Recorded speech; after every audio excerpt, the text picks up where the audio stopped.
Eu creio que você já deve saber qual é o tema da mensagem de hoje. Já colocaram, senão eu ia perguntar, mas... Então é a importância da oração. Pelas mesmas razões apresentadas domingo próximo passado pela manhã, quando dissemos que a partir do dia 4 de março, permitindo o Senhor, a igreja vai estar experimentando um novo modelo de célula. E dissemos na semana passada que um dos palcos para todas as pessoas que estão em células e para toda a igreja era, no domingo passado falamos que era atentarmos para a importância da Bíblia, a importância de ler, de ouvir, de estudar, de memorizar e meditar na palavra de Deus. Nesta manhã nós queremos falar sobre a importância da oração. A vida cristã é muito simples, ela não tem nenhuma complicação. E é como comer feijão e arroz.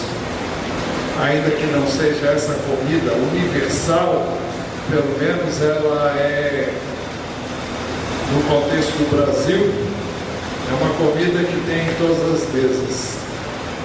Você se alimenta de feijão, de arroz todos os dias, pelo menos alguns devem fazê-lo, na sua grande maioria, e nós nos habituamos a nos alimentar com esses dois elementos, e eles são de fundamental importância para a nossa saúde, e por isso nós os temos em nossas mesas. Existem elementos que são fundamentais na nossa vida cristã. Um deles é a palavra de Deus e o outro é a oração. Mas o que eu quero chamar a atenção de vocês é, tanto na semana passada quanto para hoje, que não é ouvir a palavra apenas na igreja, não é orar apenas na igreja, é você cultivar uma vida de busca da presença de Deus através das Escrituras, e o que vamos enfatizar hoje é a busca da presença de Deus através da oração.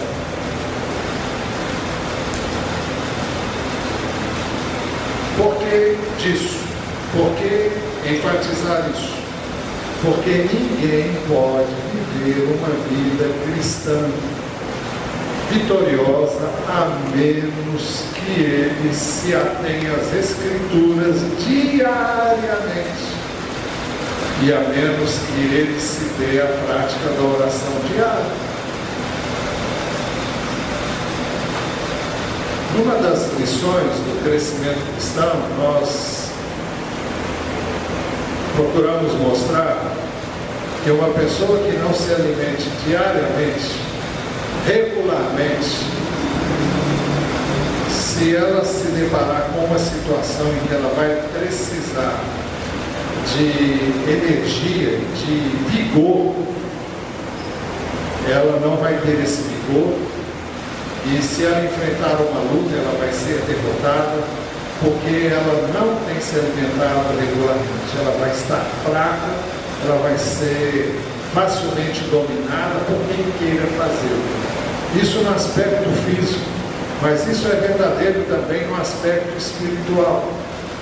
Se nós não nos alimentamos espiritualmente através da palavra de Deus e da oração, e se não fazemos isso diariamente, nós nos tornamos presa fácil do inimigo que não dorme, que não deixa de trabalhar 24 horas visando derrubar-nos e levar-nos ao chão. Pois bem, essa é a razão da importância da oração.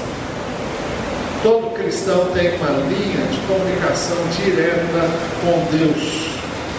E isso é uma coisa fantástica. Você muitas vezes não consegue falar com algumas pessoas que são tidas como importantes. Então, quanto mais importante é a pessoa, mais difícil é o seu acesso a ela. E mais difícil é você estar com essa pessoa. E em muitos casos, praticamente impossível.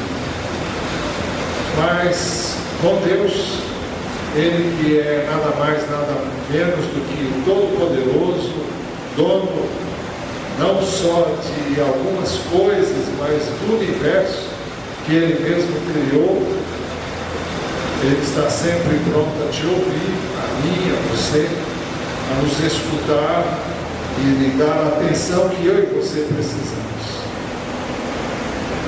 Todavia, não obstante essa linha de comunicação aberta,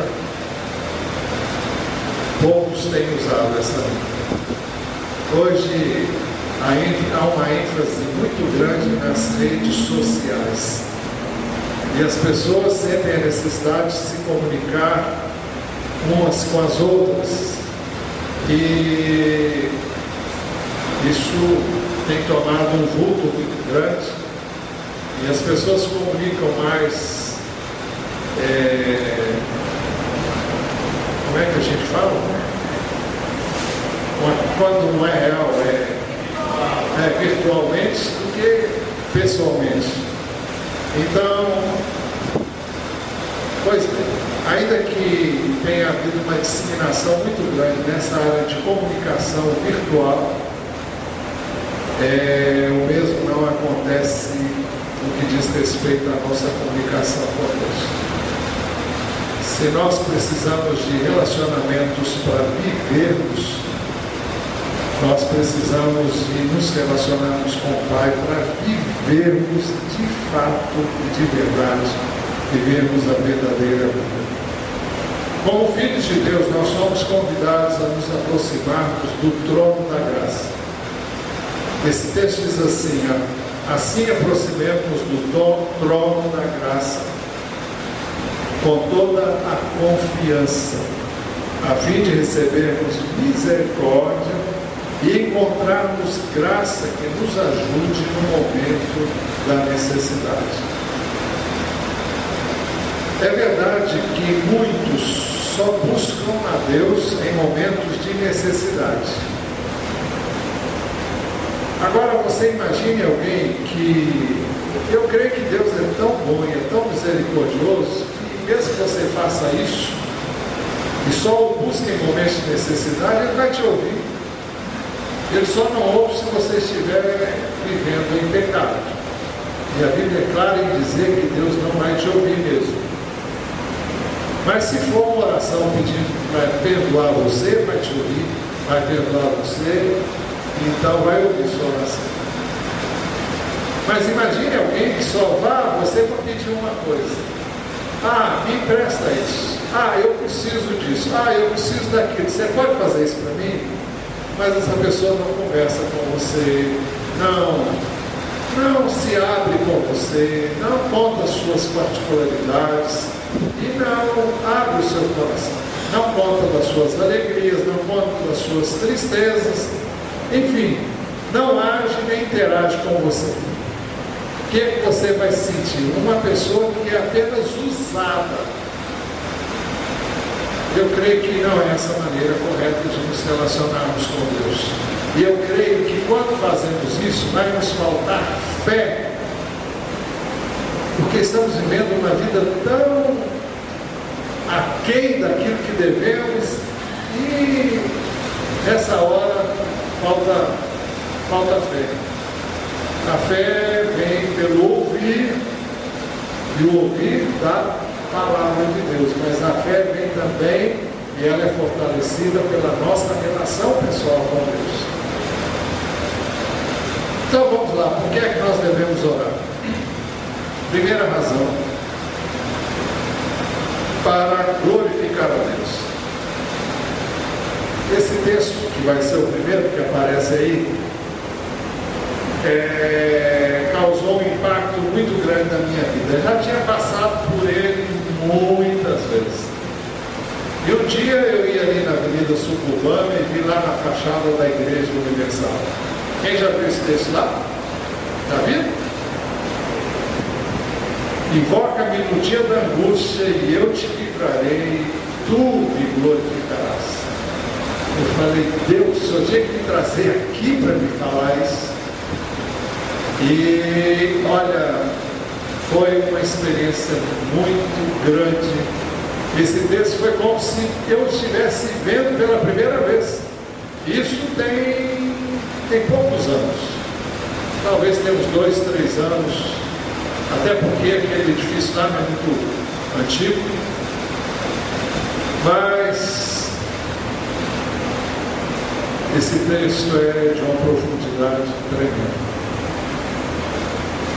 Se você quiser, leia todo o Salmo 50, e ele fala das pessoas que buscam a Deus, o que agrada a Deus, como é que você pode agradar a Deus, e ele vai falar, lá entre outras coisas, a ênfase do Salmo é em ações de graças, que agrada a Deus aquele que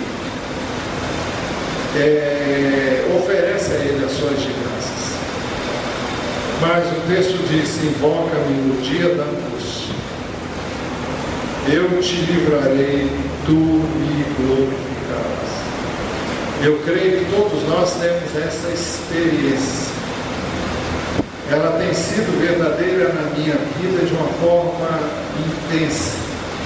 Eu não estou falando de algo que eu acho, ou que alguém falou, é que eu tenho vivido na pele e há muito tempo e de muitas maneiras. Então isso é verdadeiro. Nós devemos orar, porque isso vai trazer glória para Deus. Não houve, não há e não haverá ninguém que busque a Deus de verdade que não vai encontrar.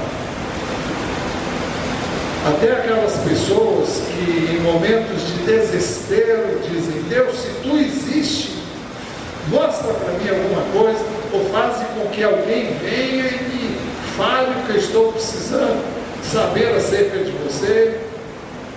Eu sei de histórias de pessoas que fizeram essa oração, estavam num lugar inacessível humanamente falando, mas Deus levantou pessoas que saíram de lugares longínquos para vir se revelar a essa pessoa onde ela estava.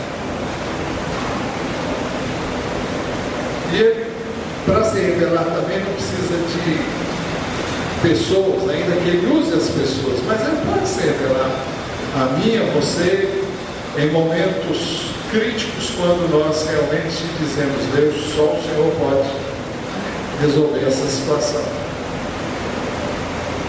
Em João 14, 13, Jesus disse, eu farei o que vocês pedirem em meu nome, para que o Pai seja glorificado no Filho. Porque Deus ouve as orações, é uma das razões porque Ele ouve, porque Ele vai ser glorificado. E Ele quer que o seu nome seja glorificado. Por quê? Para encher Deus de... Ele não vai ser mais nem menos do que é, porque você o glorifica. Mas quando você o glorifica, é uma expressão de gratidão, de louvor, de adoração. Isso agrada muito a Deus.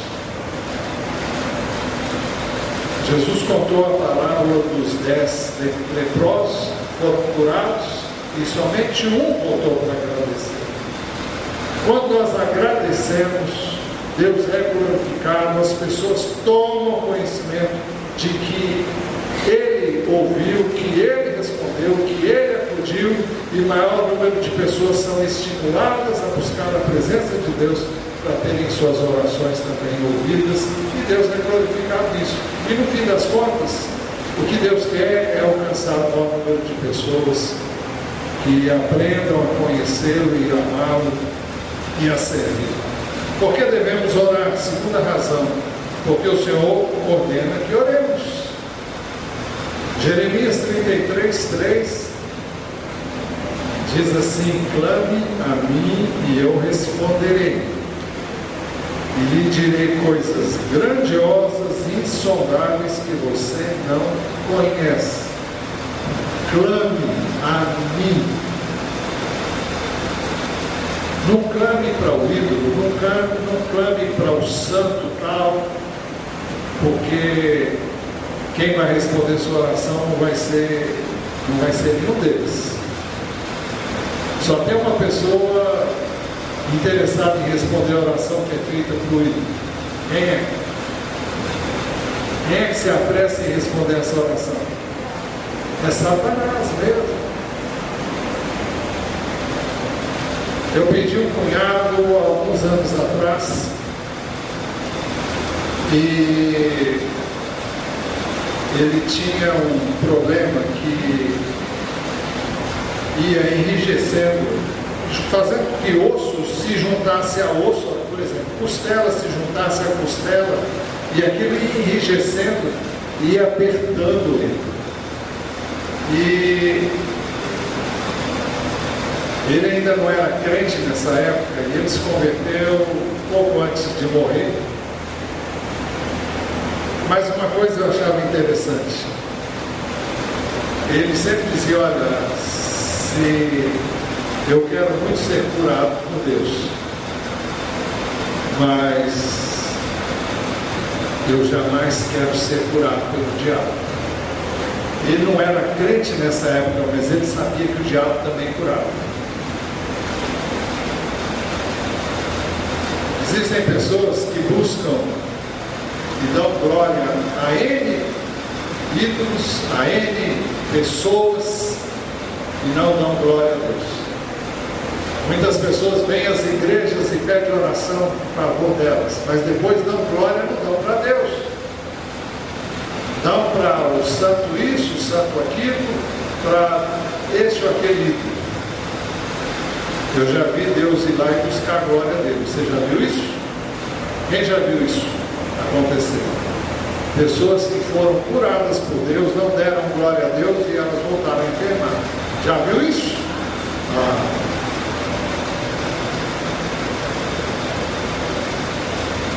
Então, Deus ordena que nós oremos. Amós 5,4 diz assim: assim diz o Senhor, busquem-me e terão vida. Uma outra versão diz: buscai-me e vivei. A edição revisada diz: buscai-me e vivei. Será que nós não estamos vivendo? Fisicamente podemos estar, mas a verdadeira vida depende de um relacionamento pessoal com Deus. E essas coisas você não tem porque carrega uma Bíblia debaixo do braço. Você tem se você lê a Bíblia, medita na palavra e busca fazer o que a palavra fala. Essas coisas você não tem porque você vem à igreja e aqui se ora. Acontece também por isso, mas porque você pessoalmente tem um relacionamento com Deus. Buscai e viver. Ele manda que nós o busquemos, Ele manda que nós realmente oremos, falemos com Ele. Porque devemos orar? Terceira razão, para ter comunhão com Deus. Parece que a gente volta e acaba chovendo no molhado, mas não tem nada não. Vamos continuar em frente. Provérbios 15:8 diz assim: que a oração do justo o agrada, ou a oração dos retos é o seu contentamento, de acordo com a Sociedade Bíblica Trinitariana. Então, quando uma pessoa está buscando andar com Deus e fazer o que agrada a Deus, essa oração que você faz é agradável e aceitável a Deus. Eu disse no início, se você está em pecado e você se arrepende e busca a Deus, Ele vai te ouvir. Mas Deus não vai ouvir alguém que permanece no pecado. Mas se você busca uma vida de retidão, uma vida de justiça, uma vida que agrade a Deus, sua oração é ouvida com muito prazer. Eu não vou dizer, porque meu propósito nessa manhã não foi esse. Eu creio que eu não preciso dizer que a oração deve ser feita em nome de Jesus. Nossa oração é dirigida ao Pai em nome de Jesus, porque Ele disse que Ele é o caminho, Ele é a verdade e a vida. Ninguém vem ao Pai senão por mim. Não tem outro jeito. E não há salvação em nenhum outro, porque debaixo do céu não existe nenhum outro nome dado entre os homens pelo qual importa que sejamos salvos. Atos 4:12. Se eu não estou enganado, é esse o endereço. Então, terceira razão por que devemos orar? Para termos de vista aqui, com a cochilada, para termos comunhão com Deus. Muito bem, por que devemos orar? Quarta razão. Antes de passar para a quarta razão, vamos voltar para a terceira.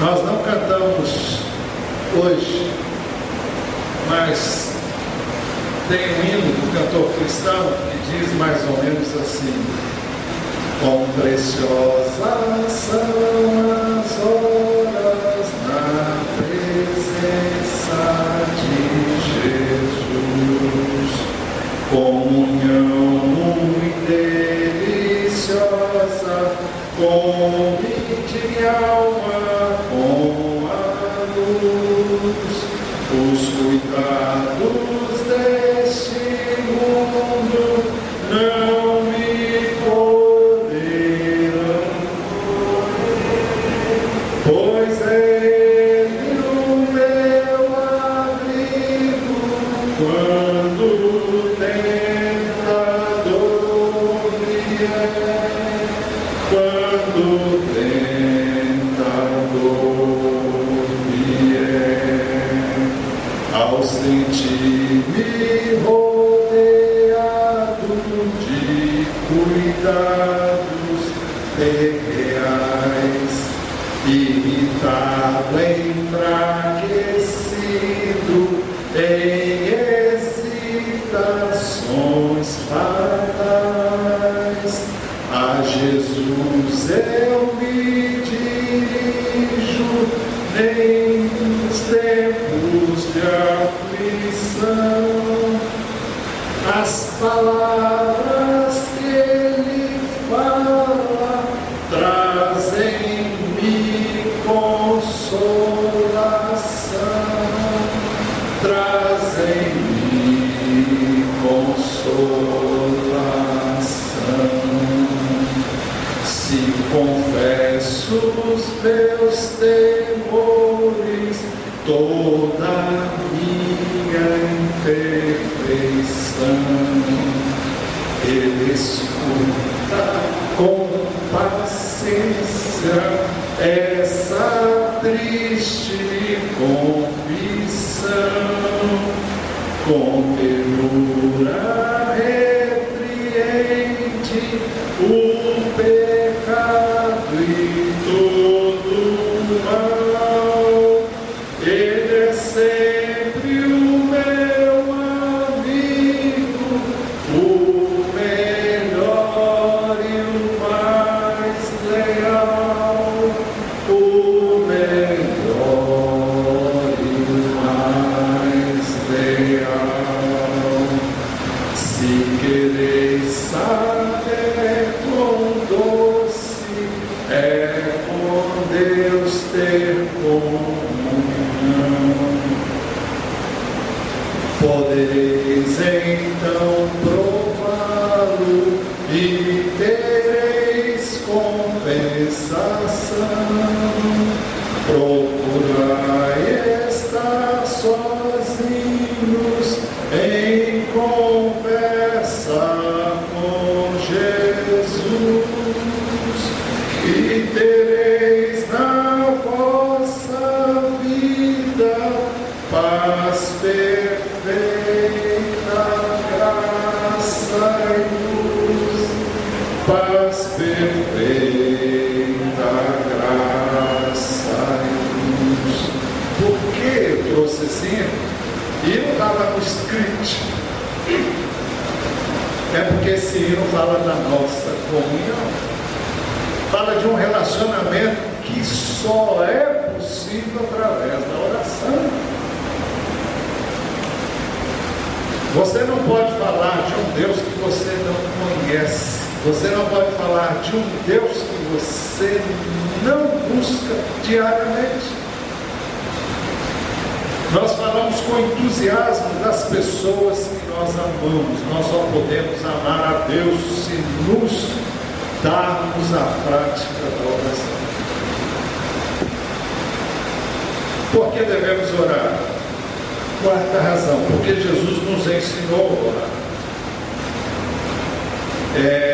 Mateus 6, Jesus disse: quando você orar, vá para o seu quarto, feche a porta e ore a seu Pai, que está em secreto. Então seu Pai, que vê em secreto, o recompensará. A gente ora na igreja, oramos e devemos orar. Oramos publicamente, oramos e devemos orar. Mas nada substitui aquela oração, uma porta trancada dentro do seu quarto, onde ninguém sabe o que você está fazendo lá. Você vai falar em secreto. O Pai que vem em secreto vai recompensar você. Jesus diz também: quando orarem, não fiquem sempre repetindo a mesma coisa. E no verso 9, vocês orem assim: Pai nosso. Eu escolhi esses textos para mostrar que Jesus nos ensinou a orar. E Jesus nos ensina a orar. Diz como devemos orar, o que devemos fazer e o que devemos evitar. Não é o meu propósito agora dizer como devemos orar, mas que devemos orar. Outro texto, dentro desse mesmo tópico, é o outro slide, Mateus 26, 24. Mateus 26, 40. O texto diz assim: depois voltou aos seus discípulos e os encontrou dormindo. Isso foi no Getsemane. Então Jesus disse para eles: vocês não puderam vigiar comigo nem por uma hora.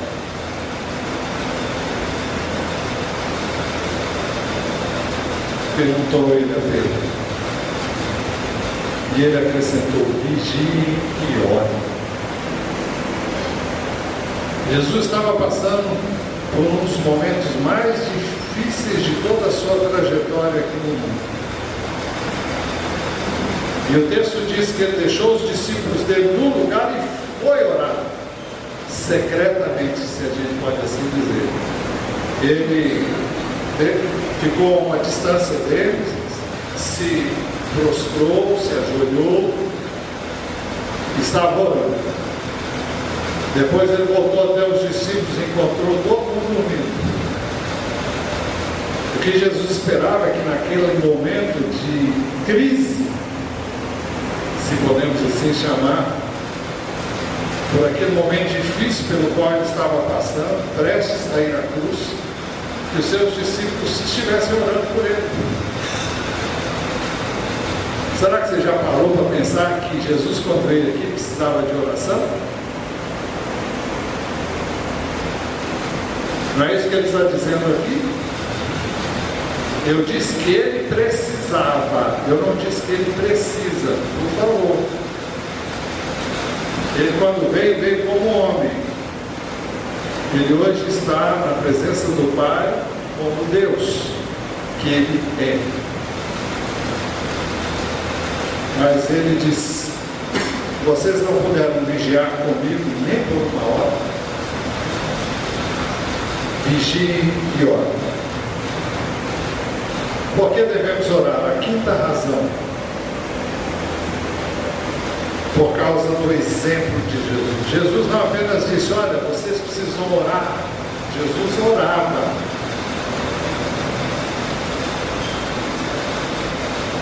Eu estava ainda no seminário, isso já tem praticamente 30 anos. Foi em 1976. Tem 30 ou tem? Não, ainda não tem 30, não. Tem quantos anos? Tem? Tem? É, isso aí. 36 anos. Eu estava no seminário quando Deus me chamou a atenção para o fato de que Jesus orava muito.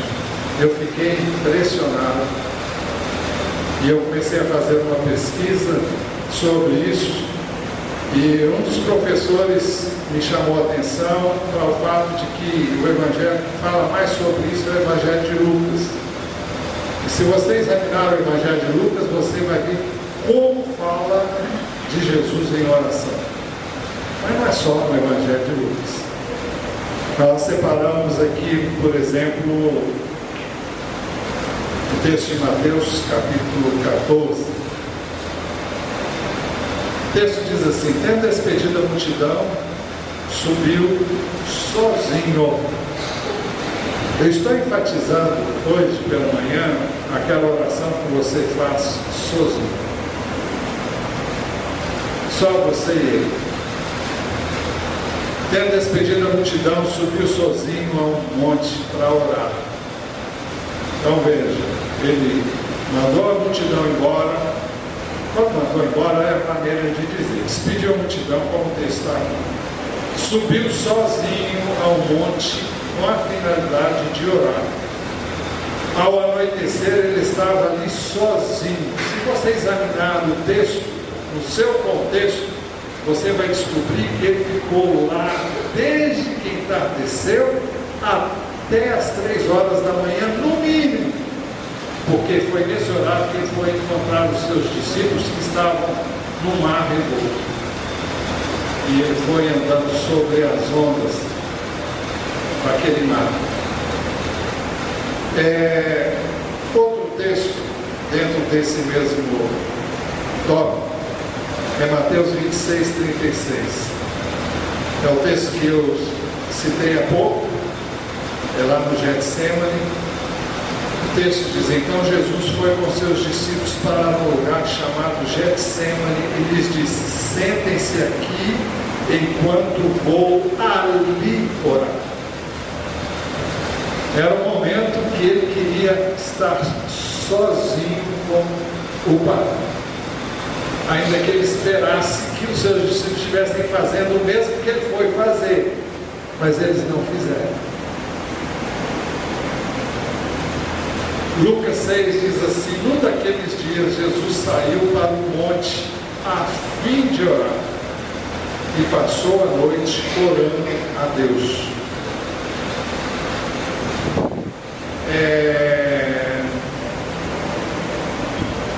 Um desses dias eu estava já dando quase meia-noite e eu estava ouvindo uma entrevista que foi feita com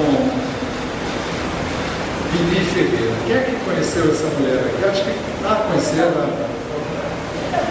Ela está com 90 e tantos anos. É impressionante. E com uma lucidez incrível. E ela é daquelas que ficam a noite quase toda acordada, e quando os outros estão levantando, ela vai dormir.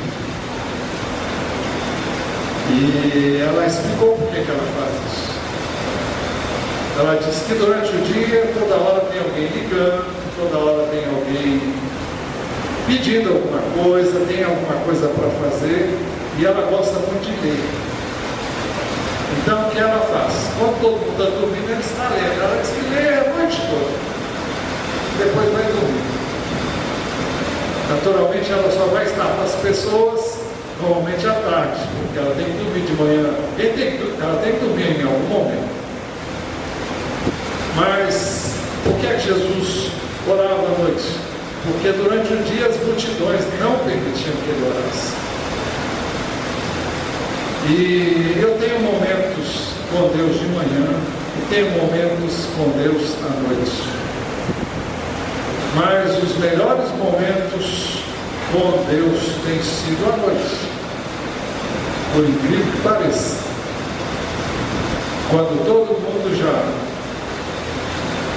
foi deitar e eu me tranco sozinho, e é um momento muito bom. Eu creio que nós precisamos descobrir isso. Eu e você precisamos descobrir qual é o melhor horário para eu e você estarmos com Deus, sem que ninguém nos perturbe. Porque é um momento de comunhão, e esse momento faz toda a diferença na minha e na sua vida. Eu não saberia viver sem orar. Servir a Deus sem orar, eu diria que é um suicídio espiritual.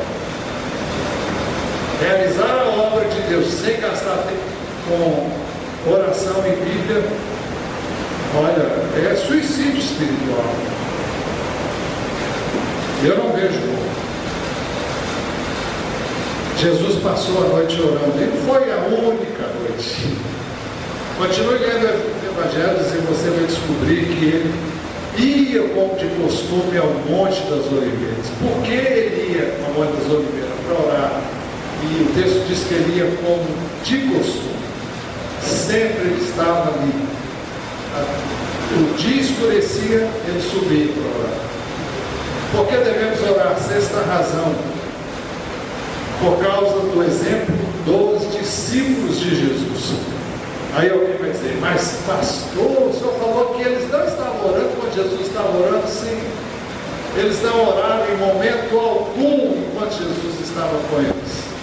E Jesus chegou a dizer que enquanto o noivo está com eles, não havia razão para eles orarem, embora possa isso contradizer o que Jesus disse para eles, que eles deviam orar e vigiar. Mas que Jesus, isso aconteceu no momento em que as pessoas vieram para Jesus e disseram, aliás, não foi nem contexto da oração, foi contexto de jejum, que os discípulos de João e os fariseus jejuavam, e os discípulos de Jesus não faziam isso. Aí ele disse que isso não deveria acontecer mesmo, porque o noivo estava presente, o noivo era ele. Mas haveria um momento que o noivo seria tirado. Ele estava se referindo ao momento que ele não estaria mais aqui na terra. E quando isso acontecesse, então ele jejuaria. Por que jejuar? Por que jejuar? Através do meu sacrifício, Deus então ouvir a minha oração. É para isso? Não. A gente jejua para estar numa comunhão mais profunda com Deus. Barriga cheia não dá vontade de orar. Barriga cheia dá sinal, dá aquela sensação de satisfação. E dá sono, dá vontade de dormir, se você pode fazer isso. Mas o jejum faz com que você tenha. Bom, primeiro, quando você jejua, a sua mente é mais oxigenada, embora tenha quem diga o contrário. Diga que você precisa se alimentar para oxigenar melhor o cérebro, mas eu não sei como funciona a coisa, mas que você fica muito mais sensível às coisas espirituais em jejum, fica. Ainda que os médicos digam que você, para ter uma boa,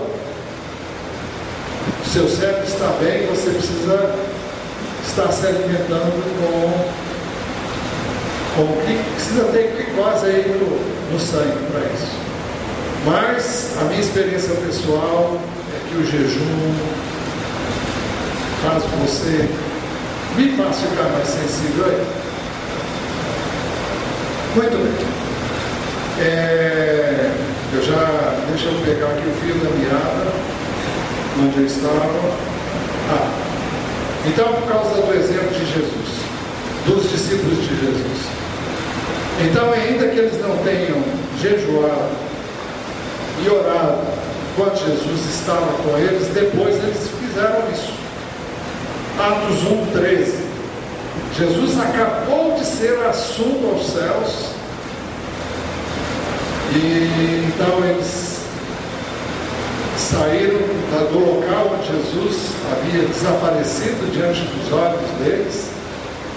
Então, o texto diz que eles, quando chegaram, subiram ao aposento onde estavam hospedados. E o texto diz assim: achavam-se presentes Pedro, João, Tiago e André, Filipe, Tomé, Bartolomeu e Mateus, Tiago, filho de Alfeu, Simão, Zelote e Judas, filho de Tiago, todos os 11 apóstolos, porque Judas Iscariote já não estava com eles mais. Todos eles se reuniam sempre em oração com as mulheres, inclusive Maria, e mãe de Jesus, e com os irmãos dele. Aqui fala de uma oração em conjunto, e ali estava o embrião da futura igreja de Jerusalém. Eu disse embrião porque a igreja foi inaugurada literalmente no dia de Pentecostes, que veio a ocorrer 10 dias depois desse fato. Mas nós temos o exemplo de Pedro orando sozinho. Atos 10. Pedro subiu ao terraço para orar. E era, eu não sei que hora que os judeus comem, mas eu suponho que seja na hora que a gente come. Isso aí não tem importância. O fato é que ele estava aguardando que a comida ficasse pronta, e ele subiu para o terraço. Enquanto faziam a comida, ele estava orando. Nós temos inúmeros textos que o apóstolo Paulo fala sobre oração, e mostrando que ele orava e falando da necessidade de oração. Mas outra razão, a sétima, por que devemos orar? Para alcançarmos resultados para a glória de Deus.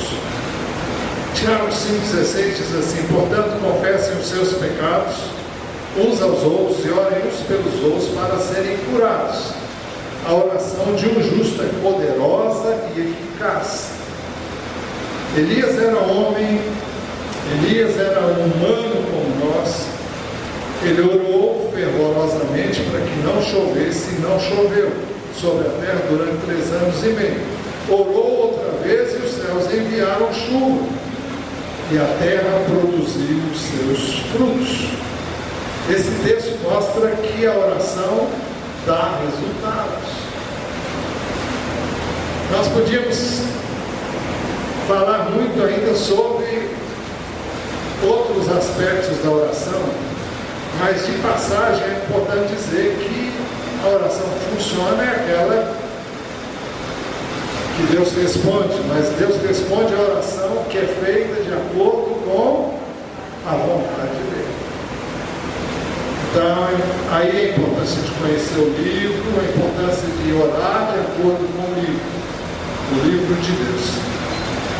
Por que devemos orar? 8ª razão, para testemunharmos de Jesus Cristo. Atos 4 conta a história de que os discípulos foram presos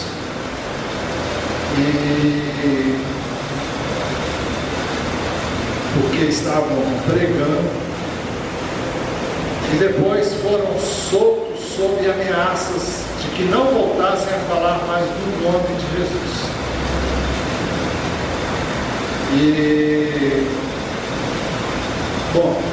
Eles foram então severamente repreendidos. Eu não sei se é nesse texto que fala que eles foram açoitados ou se é no outro, mas eu acho que é esse mesmo. Mas então eles oraram, reuniram toda a igreja e contaram tudo que estava acontecendo. Então, a oração não começa no verso 29, mas o que me interessa aqui é o verso 29. Então, nessa parte da oração, ele diz: agora, Senhor, considera as ameaças deles e capacita os teus servos para anunciarem a tua palavra corajosamente. O que acontecia? Eles estavam sendo ameaçados. Olha, não fale mais de Jesus, senão vocês vão ser presos, vão ser açoitados.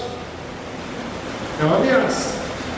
O que é que impede que eu e você falemos de Cristo? As pessoas não vão crer, as pessoas não vão aceitar, não vão nem atender, vão bater com a cara, vão bater a porta na cara da gente, ou vão nos tratar mal. Nós temos inúmeros medos. O que é que eles fizeram quando foram ameaçados? Eles oraram. Considera as ameaças dele, capacita os teus servos para anunciar a tua palavra corajosamente. Quando tem mais dificuldade, nós precisamos de mais poder, mais coragem, mais ousadia. Isso quem dá é Deus. E para isso nós precisamos orar. E eles continuaram orando: estende a tua mão para curar e realizar sinais e maravilhas por meio do nome do teu santo servo Jesus. Depois de orarem, tremeu o lugar em que estavam reunidos, todos ficaram cheios do Espírito e anunciavam corajosamente a palavra de Deus. Não deixaram de falar, não deixaram de pregar o Evangelho. Mas por quê? Porque oraram, pediram revestimento de poder, de coragem, e Deus deu. Antes que nós falemos de Cristo para alguém, é necessário que nós falemos com Deus sobre a pessoa a quem queremos falar de Cristo.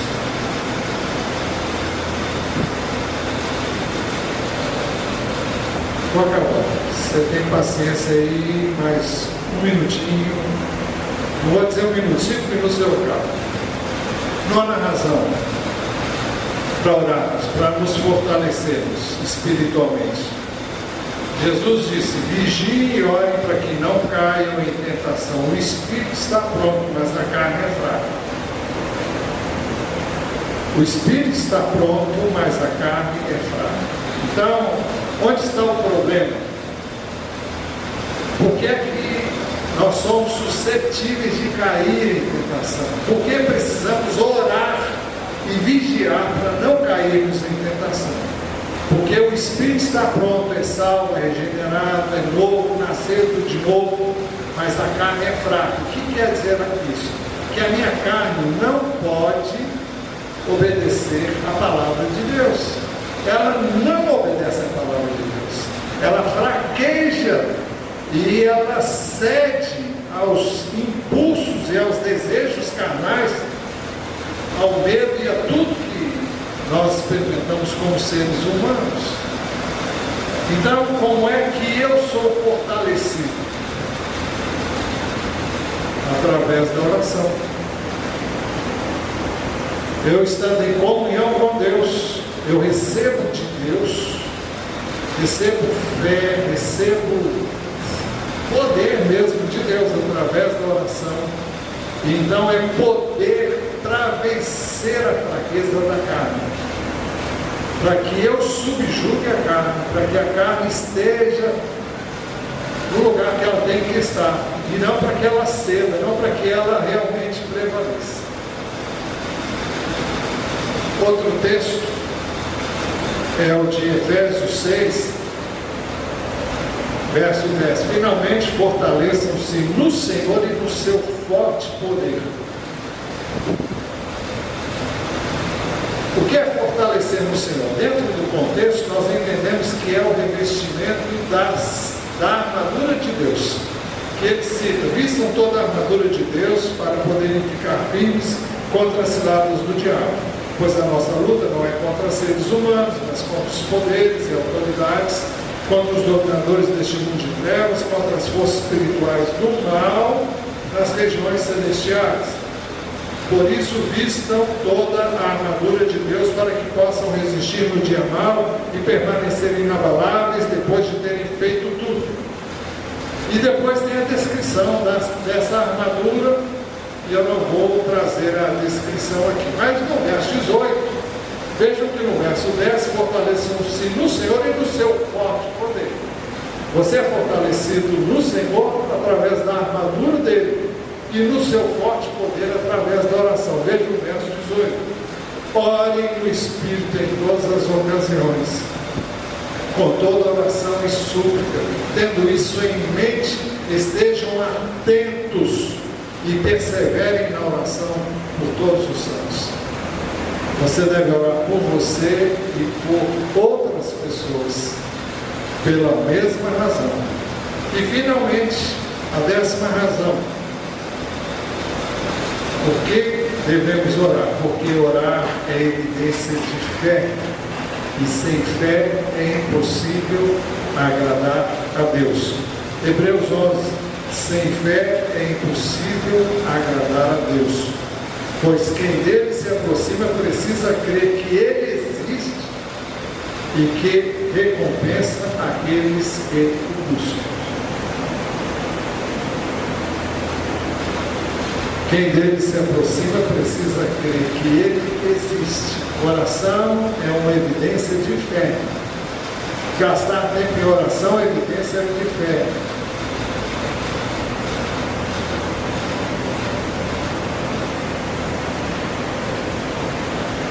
E que recompensa aqueles que o buscam. Nenhuma oração vai ficar sem resposta. Deus está ouvindo e atendendo cada uma das nossas orações. Há coisas que demoram, há coisas que você podia dizer, por que Deus não responde logo? Também isso aí já é outro capítulo que dá uma mensagem inteira. Mas nós temos que entender que existem muitas orações nossas que dependem de terceiros. Como é que é isso? Eu posso orar pela salvação de uma determinada pessoa. Eu estou orando, Deus pode fazer? Pode. Mas o que depende para aquela pessoa ser salva? Ela tem que querer. Deus não obriga nem coage ninguém. Por isso, nossa oração tem que ser para que Deus traga convicção de pecado, arrependimento, conhecimento revelado e uma série de coisas sem o que a pessoa não. E depois ainda, além de tudo isso, depende da pessoa querer. Só para encerrar. Meu irmão que faleceu em janeiro foi crente fiel. E nós cremos que ele foi para o Senhor. E eu espero em breve estar com ele. E com os meus, minha esposa e com aqueles meus que já foram do Senhor.